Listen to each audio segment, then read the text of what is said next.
Welcome, everybody. It's great to have you here. I'm Bob Costanza. I'm taking over for Henrietta Moore to monitor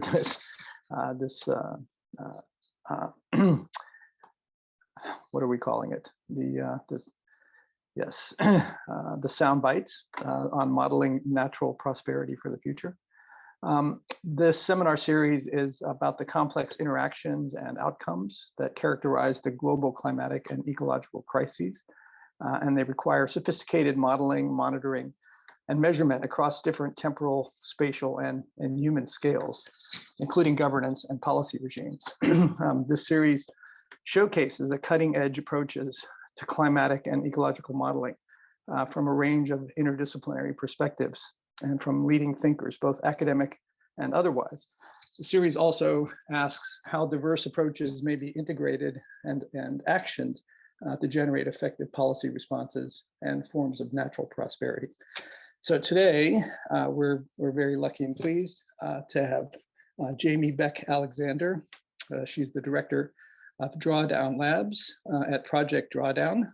She's a climate activist, a writer, the founding director of Project Drawdown Labs, which is Project Drawdown's private sector testing ground for accelerating the scaling of climate solutions quickly, safely, and equitably.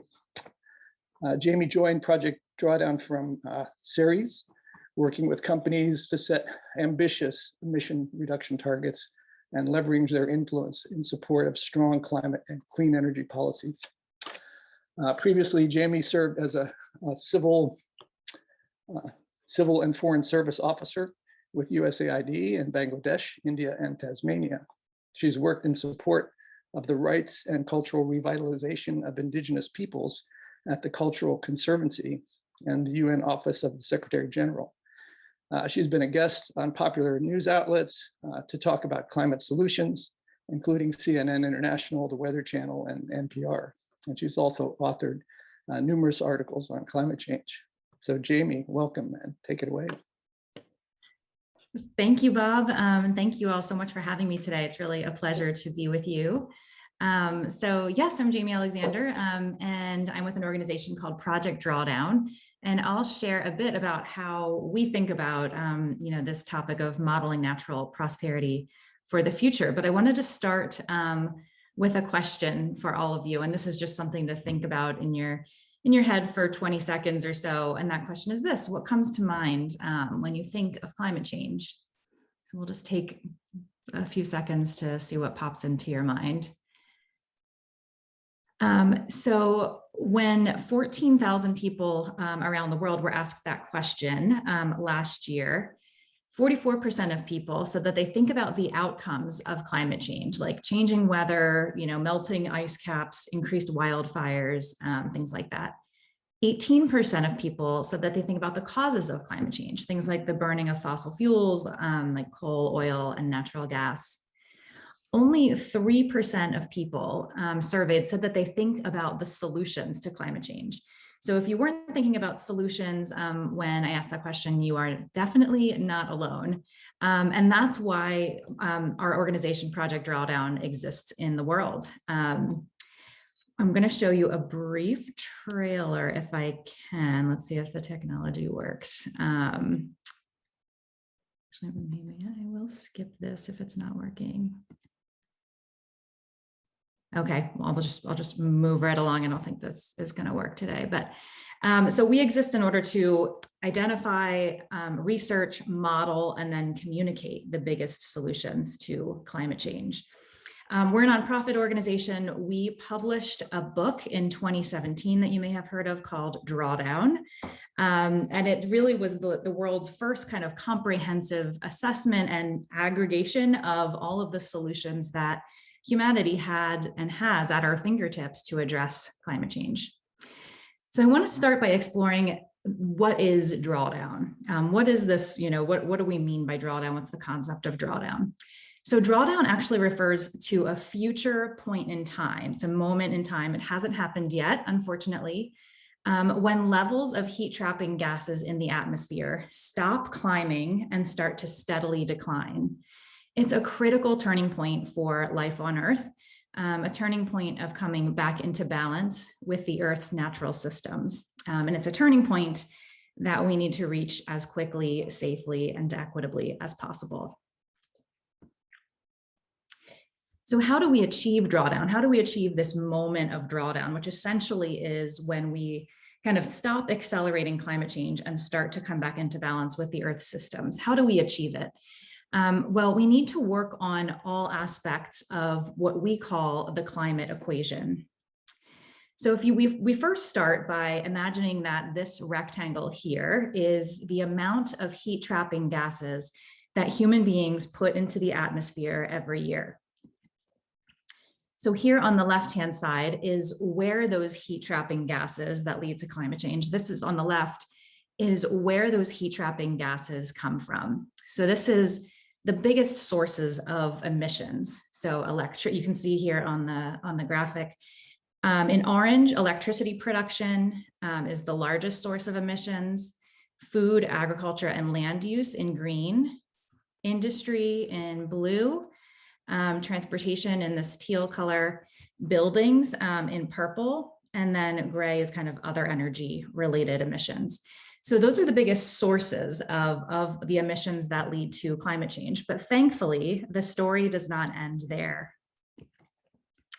So here on the right-hand side, we have what sinks. So nature, in sort of its quiet wonder, removes about 40% of the heat trapping gases that human beings put into the atmosphere. And this is nature all by itself doing what it does best. And I'm going to say that again, because this is always so astounding to me. Okay, so nature alone, without us doing a thing, absorbs about 40% of the heat trapping gases that human beings put into the atmosphere. So that makes nature very, very important. Let's see, is this fine? Can you all see my slides? My slides are frozen. Can you give me a thumbs up, Bob or Ida or Jackie, if you can see my slides? That's going. Yeah, we see it's it. still going. Okay. Yeah. It is frozen on my end. But you're seeing the one with the line, yeah, the remaining in the atmosphere. Yeah. Oh, okay, great. Okay, so about 59% of those heat trapping gases are still left behind. So even after nature does all of that magic, we still have about 60% of those heat trapping gases remaining in the atmosphere. So knowing where those heat trapping gases come from, and then knowing where they go in nature, at land and at sea, and that absorb those emissions, helps us to identify the solutions that we can implement to reach drawdown. So I'm going to walk very briefly through sort of what we call the drawdown framework for climate solutions. So what you saw in that last graphic is that basically huge swaths of our current economy are incompatible with kind of the only possible future for thriving life on our planet. But we already have the solutions that will help bring about the transformation that we need, and the transformation of these big, heavy emitting sectors. We know how to transform them to be climate solutions. So here, shown across the top, is sort of what you saw in the last depiction of the biggest sources across that left-hand side of the rainbow. Here now are the solutions to how we actually turn those sources into sectors that are compatible with the future we need. And in this graphic, the bigger the bubble, the bigger the greenhouse gas reduction potential of that solution. So we start here by stopping the sources of heat trapping gas pollution by replacing sort of the obsolete ways that we used to do things with regenerative ways of doing things. And we'll get more into these in a second. And then we need to support and enhance the sinks of carbon dioxide found in nature at land and at sea. And then lastly, we need to help society achieve broader transformations that will not only help us achieve drawdown, but are things that we all want anyway. So gender equity, voluntary reproductive health care, high quality education, these things are good for society and they have cascading benefits for the climate. So Again, I'm going to walk really, really quickly through the kind of the biggest solutions that we have to climate change. And again, keep in mind that the bubbles here represent solutions in each of these areas. And the bigger the bubble, the bigger the greenhouse gas reduction potential. And quickly, before I get into this like high level tour, the way we modeled this out, how did we decide, what solutions to include in our model? Drawdown solutions are technologies and practices that reduce greenhouse gas levels in the atmosphere, plus they're currently available, they're financially viable, they have proven potential to reduce greenhouse gases, and we have sufficient data available to model them. So available to be able to say, what is the level of greenhouse gas reduction we would see over the next 5, 10, 15, 20 years? What are the costs associated? What is the return on investment? So these are the criteria for the solutions that we include in this very quick walkthrough that I will do now. And I hope you're still able to see my slides. So I'm going to get started really, and this is a super, super high level tour of the biggest solutions. So we'll start with electricity. This is tied, electricity sector is actually tied with the food, agriculture, and land use sector as the biggest contributor to greenhouse gases. So this is what we typically think of, the sources of, fossil fuel production. Since the emergence of our electrical systems, society has burned most of our electricity by using coal, oil, or natural gas. So this is, heated our homes and powered our cities, but it has also led to carbon dioxide spilling into the atmosphere as a byproduct. So we have solutions to address this. I know this slide might be a little bit hard to read, but you can see here that we look at two different main ways that we can shift that electricity problem. So shifting the production of electricity to things like onshore wind, solar, ocean power. We include nuclear power to a limited extent, geothermal, biomass, and then we need to enhance the efficiency of our current building so that we actually use less energy to begin with. You can see those solutions here. So insulation for homes and buildings, high performance glass, green and cool roofs. I'll let you take a second to look at these solutions before I move on.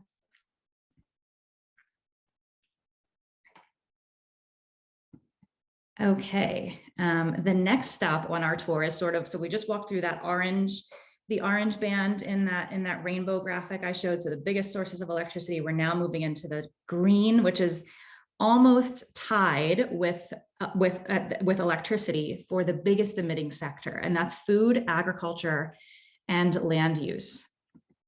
So solutions in this sector are focused on addressing food waste in our diets, protecting ecosystems, and improving agricultural practices.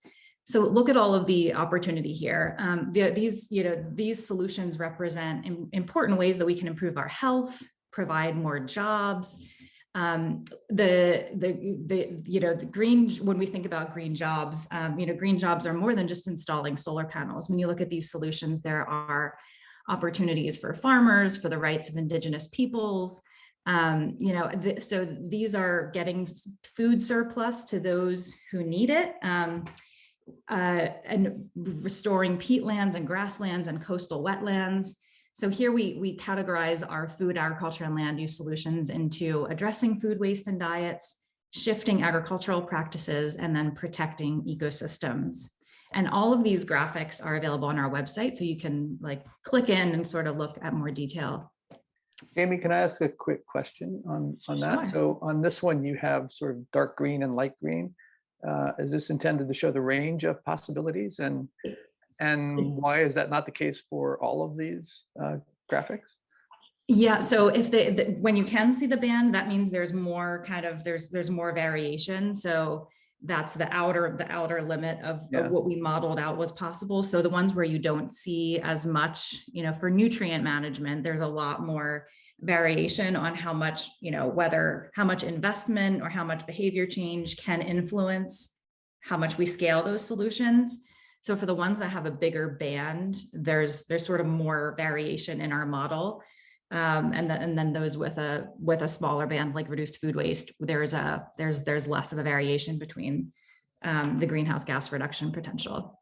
Okay, thanks. Yeah, that's a great question. So digging into food waste really quickly, because this is always shocking.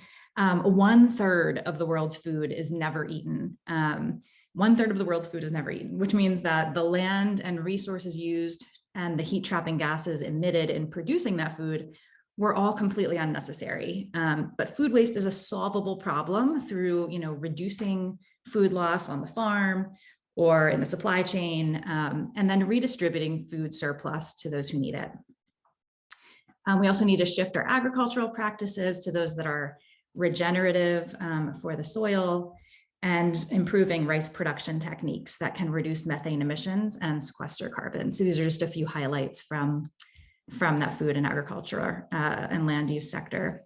And Indigenous rights can ensure that traditional practices can continue and prevent deforestation, which is another important climate solution.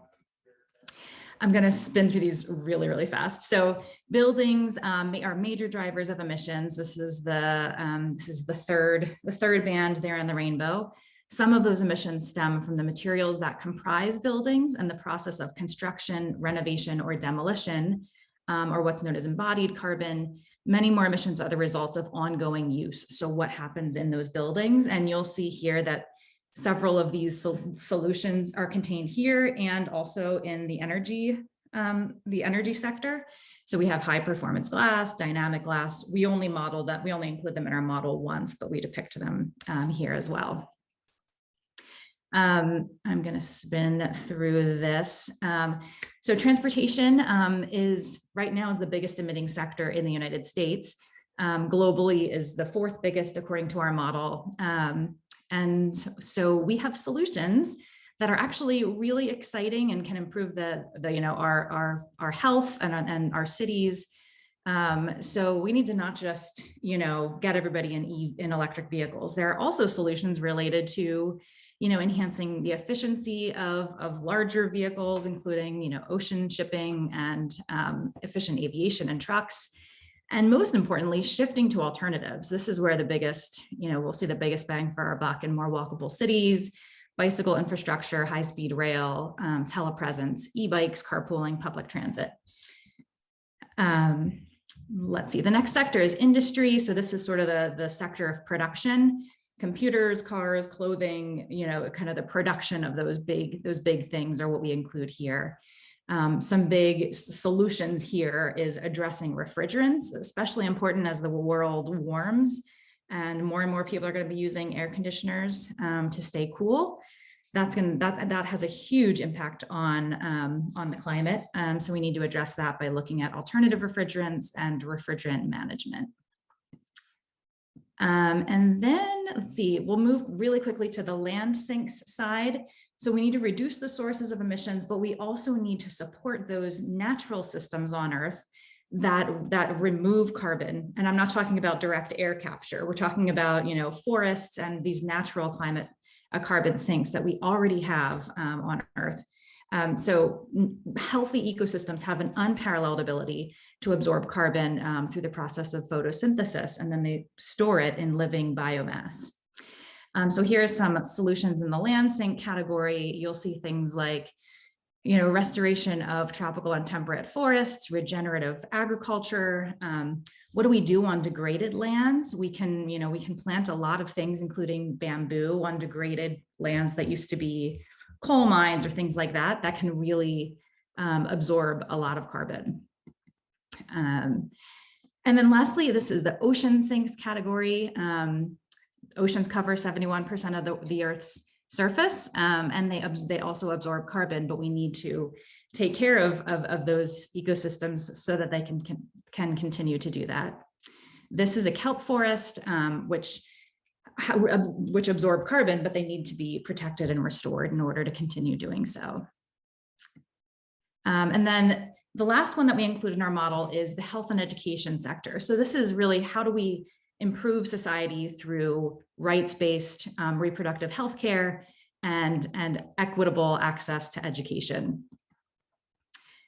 So these, access to high quality voluntary reproductive health care and education are human rights. They're fundamental human rights. They're cornerstones of gender equity, and they can benefit the climate. So this is a big focus of ours right now as we look at where are those solutions that have win-wins, where they have cascading benefits, or they multi-solve for more than one issue at once. So I am going to stop there because I think I've gone over my time, but I'll just stop here on this framework so we can have this as a point of discussion, or I can flip back through any of the slides. Yeah, but welcome any questions or discussion. Thanks so much, Jamie. That was an excellent summary of what Drawdown is doing. I have a couple quick questions to get started, and then we'll go on to the panel. One is, maybe you could say a little bit more about the model itself. Is this one integrated model? Is it a whole series of models, one for each sector? How exactly does that work? What's kind of uncertainties are embedded in some of that analysis? And the second one is, what have you done anything about the connection between what you're doing here and GDP and conventional economic growth? Many of the things you're talking about might actually lead to reductions in GDP, but will make life better. I'm not sure if you deal with that and the whole controversy about green growth and decoupling and all of that, and also the links with the Sustainable Development Goals, as it sounds like you're also doing a lot of things that would benefit the SDGs and multiple SDGs, as you mentioned at the very end. So maybe start with those, and then we'll go on to the panel. Thanks. Yeah, those are excellent and very, very critical questions that get right at the heart, I think, of our work. So thanks for those insightful questions. So first of all, our model. So our model is an integrated model. It's a global. It's at the global scale. So we right now don't our model doesn't kind of zoom into specific regions, or we kind of leave it to people to take the model and can export it and use it for use in their own communities or their own regions, or companies who I typically work with. But the model itself is global. It's integrated, so it's all of these are each of the solutions, they're individual models, and then they're integrated into one model. And the model is open source. It's available for people to download and use, It will be. It's not right now. So right now we have the most detail that we have is we have our technical summaries for each of these solutions, which includes the data that we used and how we arrived. It includes all of basically the assumptions we made in creating those models. So those are available on our website for each of the solutions, almost 100 solutions now. We will be making the actual model available once we get it into, it has been in many spreadsheets for a long time. So we're putting it into a Python system, but we'll be making that available soon. I don't know exactly when yet. And then we're doing work to contextualize that model to help, for example, help investors make smarter decisions about how to finance different climate solutions and what return on investment they can expect. Because according to our calculation, when we modeled this out at let me actually see if I have this slide. Yeah, here. We modeled out 2 different scenarios. We modeled out 3 scenarios, but we only have included 2 here. But so orange is the baseline. That's where we just continue business as usual. These 2 scenarios that we modeled out. Scenario 1 is a very ambitious model where we invest heavily in all of these climate solutions. We enact policies. We put policies in place to scale them. We determined that we could achieve drawdown by 2060, and that's kind of correlated with limiting warming to 2 degrees Celsius. I don't know if this is too in the weeds, but scenario 2 was much more ambitious, and I think we have a vanishing window to actually achieve this one anymore, but this would have us achieving the moment of drawdown in the mid 2040s. And that would correlate with a 1.5 C of warming. So those were the two scenarios that we modeled out. And then we determined there's actually, in scenario 1, which is the more, kind of the more reasonable scenario in terms of ambition, that would see a 5x return on investment for, compared to the deployment of kind of the business as usual approaches. So we would see a huge amount of savings over time by investing in climate solutions. And that doesn't include all of the costs of inaction, like, the destruction of, homes and communities from wildfires, or the, costs to our health. So yeah, the economic case for investing in climate solutions is pretty clear. Can you remind me of your second question? The second question was the implications for GDP. I know all of the IPCC scenarios assume that there will be GDP growth of 2 to 3% indefinitely. Is that also assumed in your model? And if not, there's also some work on what reducing GDP, or not worrying so much about GDP growth would do if we really refocused on well-being more broadly conceived. We could probably achieve some of these goals much more quickly. Yeah, that's an excellent question, I think, and it relates to your SDGs question.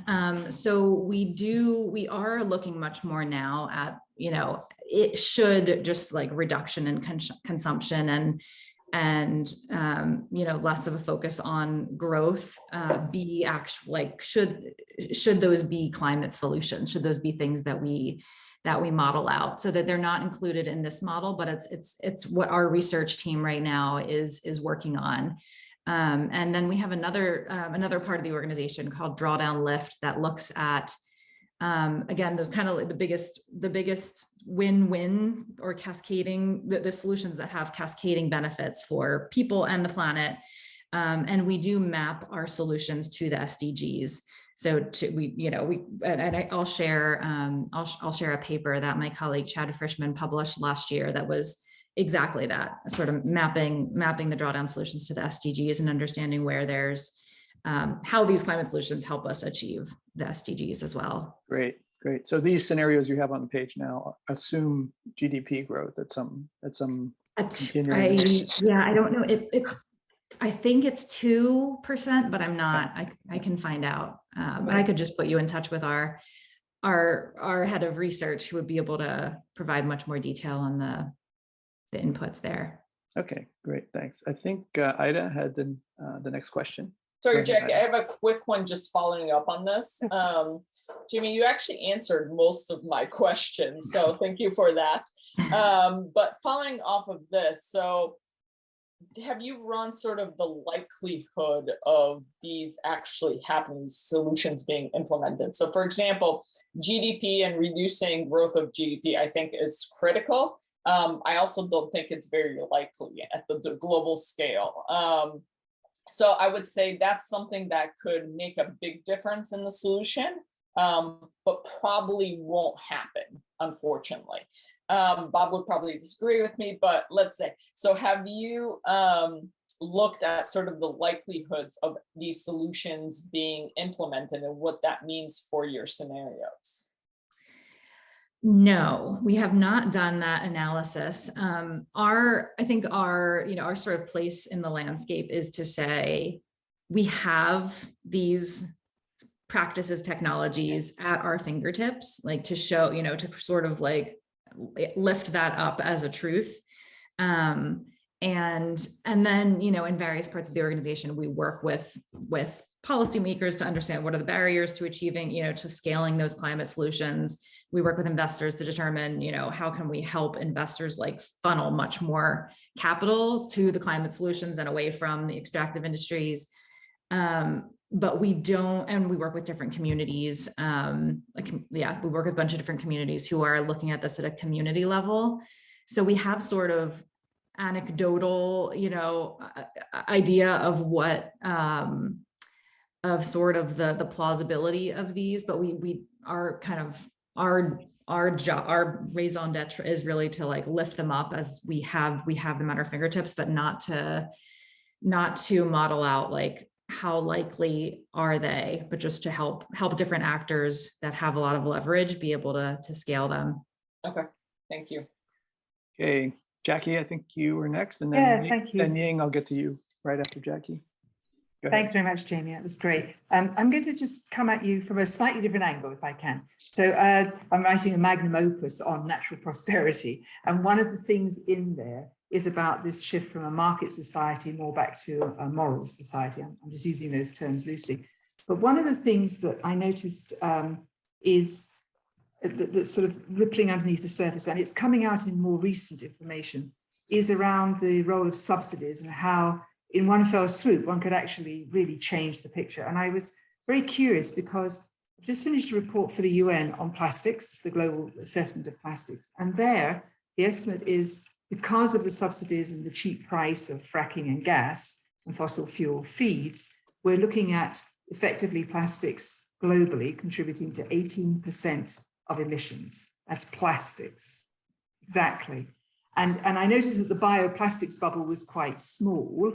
It's, like 2 tons as opposed to, where we're going, which is 1,100 gigatons a year of plastics being produced, of tons being produced. So I think what I was sort of missing sometimes was what's the behavioral change? What's the norms that will help some of these solutions actually come about? So there are some financial and I'm wondering, because I've looked a lot at Project Drawdown, there are some generic things that one could do that would actually enhance all the solutions, like removing perverse subsidies, changing people's behaviors, and so on.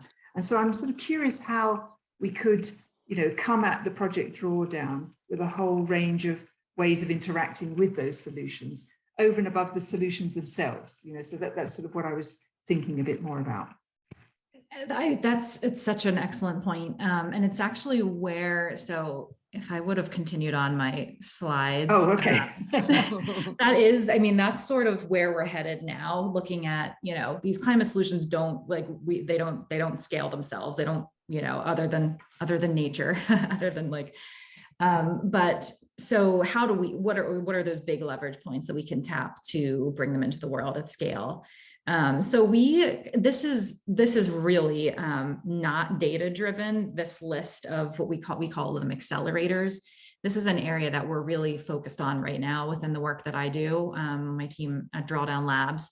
So it's really looking at, what are the biggest leverage points out there? Is it subsidies and different climate solutions will have different time horizons. So we look at, trees, for example, it takes a longer time for trees to actually start to absorb carbon. And then there's a limit to how much they can, over time absorb, and then the risk of wildfires and all of that. So we are starting to look at what are, taking each of the solutions and saying, okay, what are the biggest things we can do now to scale them? Is it removing policy barriers? Is it subsidies? Is it just investment? Is it behavior change?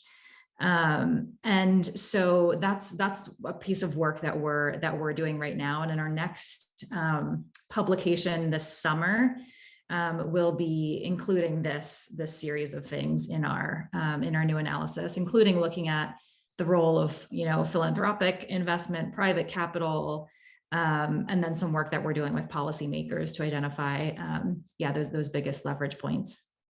Great. Yeah, I would just add on that list, then you have sort of changed behavior, but it's deeper than that, isn't it? It's actually the whole manifestation of societal norms and thinking and the psychology of that. So anyway, that's for another discussion. Thank you. Thanks, Jackie. Ying, you had a question before we go to the audience. Yeah, so thank you very much, Jamie. And I'm a third-year PhD student at IGP. I think actually you already answered the question I wanted to ask. It is about, do you think your solutions are more like market or policy oriented, or do you think it is more like focus on communities? But I think you already answered this question. But then another question to that, because I'm also the TA for master students. And this week we had a very interesting conversation in our class. It was about how we use these models actually in the practice to make plan. Actually, it can actually change, like to provide the actual solutions for the climate change. So can you please actually give us some examples how you use this model, work together with your clients or your partners, actually to make up some real plan to change? Yeah, thank you very much. I love that question. Thank you. So yeah, some examples in the community, and maybe I'll just go back to a slide where you can. So at the community level, we supported and helped kind of start an initiative called Drawdown Georgia. That is an effort. So at the state level in the state of Georgia in the United States, so this is a group of academic researchers from universities in Georgia who wanted to use the drawdown model to figure out how, what's a tactical plan for the state of Georgia. And so they brought their own researchers and engaged very deeply with our model and came up with the highest impact things that the state of Georgia can do. So based on their own natural geography, their industry, the jobs and the education and the specialties of like Georgians in various places.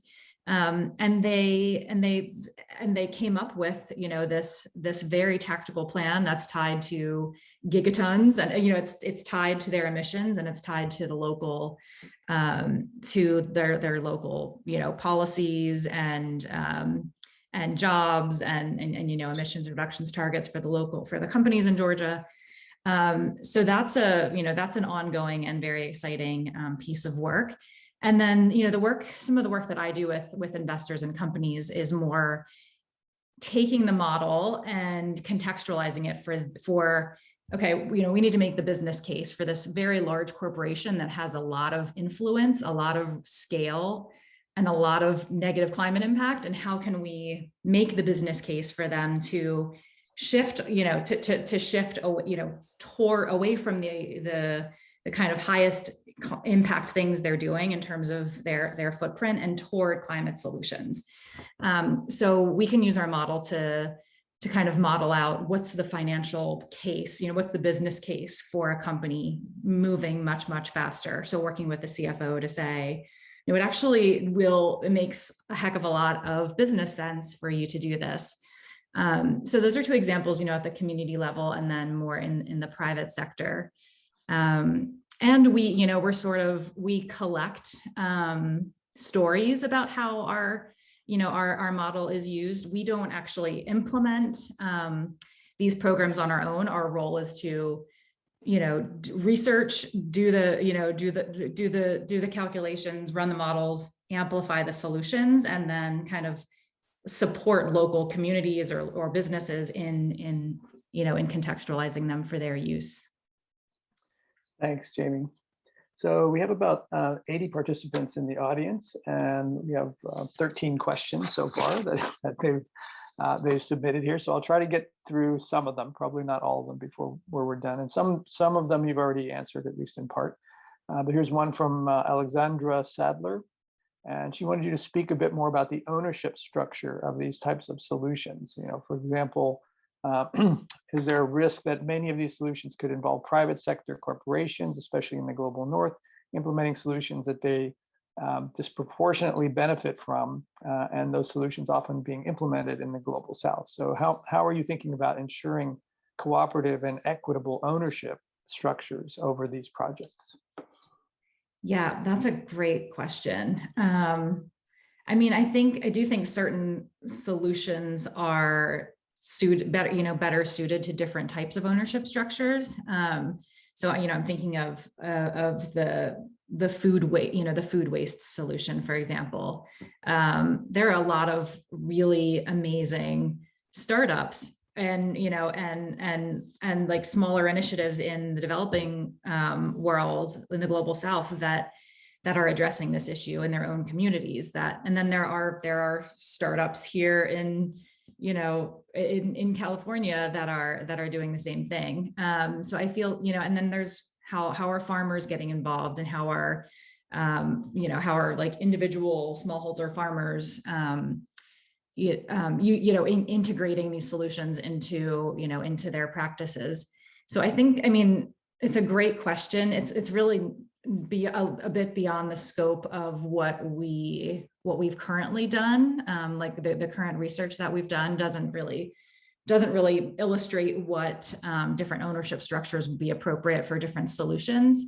But your point is very well taken, that there is a risk in, kind of promoting these solutions, and then all of these businesses popping up to try to address it that actually exacerbate the problem for, for different parts of the world that are disproportionately affected.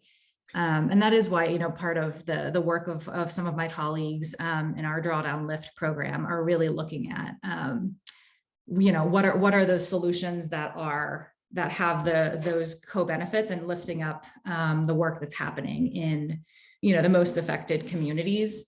So we're actually learning and being led by them. So I can send a link to that, to that part of our organization as well. They'll be putting out a report along the lines of this question in a couple months.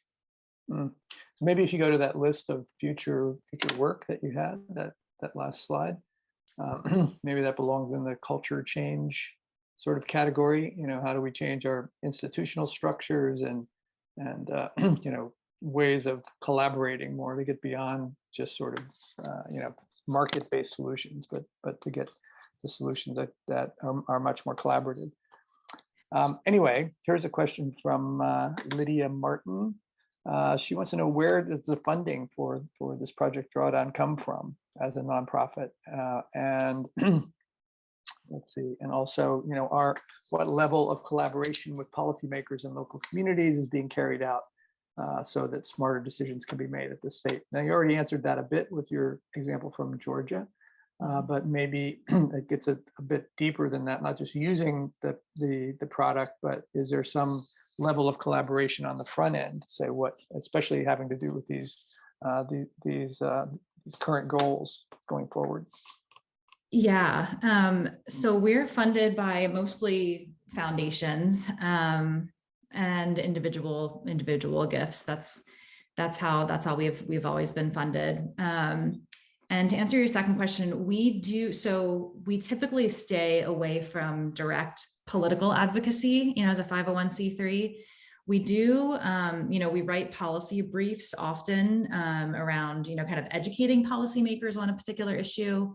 And so that's a role that we play. And more recently in the US, we've been involved with the Build. So we have the Build Back Better Act that had, really important climate investments contained in it. So we have worked a bit with the Biden administration to sort of be able to put some numbers to those climate investments that are in that bill. And right now I'm working really closely with some of the large corporations who have come out in support of those big climate investments to kind of amplify and give Congress in the US the confidence to move those forward and get those across the line. So we typically stay out of the advocacy space. We do more sort of issue advocacy and legislator education, policy brief writing, than direct advocacy. But we do a lot of the kind of educating policymakers mostly at the federal level, a bit at in key in certain communities, like in the Georgia example. Yeah. Okay. Thanks. Yeah. Here's a question from Rara Marie. She wants to know, does your model quantify and to what extent the indigenous biosphere management and how that will affect drawdown? Yeah, so that's a really important solution, and you'll see it show up in several different areas. So you see it in in the agricultural solution, and the food and agriculture and land use solution. Then you'll see it again in the in the like forest preservation land sink solution. So that one, I actually don't know how we modeled that one out. But I can get more information on that if that's of interest, sort of like how we quantified that, what the factors were that we looked at. I can definitely circle back with our with our research lead and find out more information about that. But it is, it's a really foundational solution that touches our framework in several different areas. I know, for example, that in Northern Australia, indigenous fire management is becoming much more popular, and its effects on reducing greenhouse gas emissions are significant. So that's at least one example. I'm sure there are many more. But also in the culture change part of the equation, how do we manage land more as a community asset rather than as a private property, and can that help to reduce greenhouse gas emissions and also improve all of these other goals? Okay, here's a question from Richard Newberry, and I think this probably goes to the core of the problem. We feel as though our current global political system can facilitate these solutions, do we require political change before economic and social systems can change and thus deliver the solutions that you've mentioned? This require a transformation, at least, if not a revolution in our political systems, or can we do this incrementally? Yeah, I mean, I think my personal opinion is that yeah, things need to pretty fundamentally be torn down and rebuilt. That the current system that we have is not compatible. I mean, I work very closely with companies who are beholden to their shareholders and short-term profit and quarterly returns, and that is just not going to be possible in the world that we need to build. So, I'm really, really excited about, like the donut economic theory and looking at, where, how do we actually reframe the fundamentals of society? And I think one thing that I really grapple with is, the question of capitalism, and do we have time to totally rebuild a new economic model? Like, no, but how do we sort of move our existing system as rapidly as possible? Is that possible? It's definitely a question that I think a lot of people are struggling with. How do we do what needs to be done in the time frame that it needs to be done within, given where we are right now in our current economic model? So right now we're working on working deeply within the system to try to make change from within. I think employee activation, employee organizing, who are organizing inside these big companies and big emitters to push faster from the inside, is a really powerful lever. So we work a lot with employee groups to equip them to try to agitate internally and move, try to accelerate their companies, their companies' timelines. But yeah, there's very few things happening that feel like they're sufficient to the scale of the problem. So it's there is a small group of vanguard countries, including Scotland and New Zealand, that have started the well-being economy government's sort of initiative. I'm not sure if you've run across that, but the idea there is, at the governmental level, to shift the focus away from GDP growth and the conventional capitalism to an economy based on sustainable well-being. And it seems like that's at least one movement kind of in that direction. And that could facilitate a whole range of policy and political changes in how our societies are run.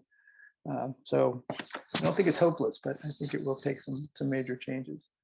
Okay, here's a question. We're running close to, we have about 6 minutes left. This is from N. Mintichuk, also from UCL.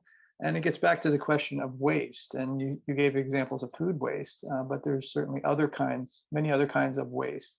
like empty offices being heated during lockdown and ghost flights to nowhere and lots of other kinds of, luxury consumption that's really unnecessary, I guess. Is any of that included in the model, or should it be? Yeah, definitely. I mean, lowering consumption is essential. It is included as one of the inputs into the model, but we are considering kind of making it its own climate solution, in addition to being one of the underpinning kind of data inputs in the model kind of more broadly. It affects it affects every single one of the solutions by reducing our demand and our waste. And that really is the lowest hanging fruit. The quickest wins that we have, are to reduce full stop, and be more efficient with the things that we use as human beings, as individuals. Those are sort of the quickest wins that we've identified. And again, I think in our next publication, we'll be probably, kind of making that into also its own climate solution, in addition to being an underpinning of our model. That would be good. Okay, here's a question from an anonymous attendee. I wonder why it wants to remain anonymous, but and you probably get this question often, but he wants to know about what you think about solar geoengineering as a solution. Is that I didn't see that included, and also you did include nuclear as one of the solutions. So maybe you could add that in. Are those sort of technical? You could even talk about carbon capture and storage. To what extent is that part of what might work? So it's on a very limited, so most of the geoengineering stuff we did not include, because we just, one of our criteria is that there's sufficient data to model. And right now, despite a pretty significant level of investment in various geoengineering approaches, that we haven't seen a whole lot of, success, or we haven't seen a whole lot of actual reduction of emissions from those technologies. So our focus, we always say is, reductions are absolutely critical. We need to have the reductions. Yes, investment in longer term in direct air capture and, various, other kind of human created sinks are important. But our focus really needs to be on, we can't rely on those as solutions, because so far we haven't seen that there's that technology exists yet to be able to rely on it. And nuclear is included as a bridge solution. Given the urgency, we included it sort of as a regret. We call it a regret solution, where we acknowledge the problems with it, but given the how quickly we need to shift, we do include it and have it as a relatively small solution. But in general, we're sort of wary of all of the all of the geoengineering stuff for now, until we see some more data. Great. Okay, I think we have time for maybe one more quick question from Maura Muldoon.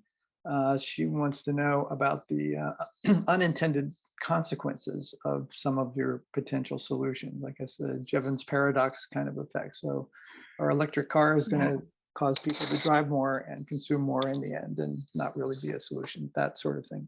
Is that in the model? And if not, will it be?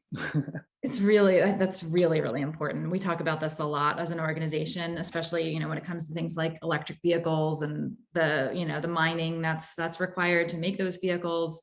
In general, we are hyper focused on the biggest emissions reductions potential. And so, even with the lithium, battery issues, it's still a much has the potential for emissions reductions much more than internal combustion engines. But it's why we include walkable cities, public transit, not traveling, doing alternative, telepresence instead of the travel. So it's sort of built in that way. But we did not specifically kind of look at the communities affected by the mining of all of those batteries for those cars. We didn't look at that aspect of things. But we try to embed it in our, in our talking points about them, that those need to be considered. And I think it's a really important point.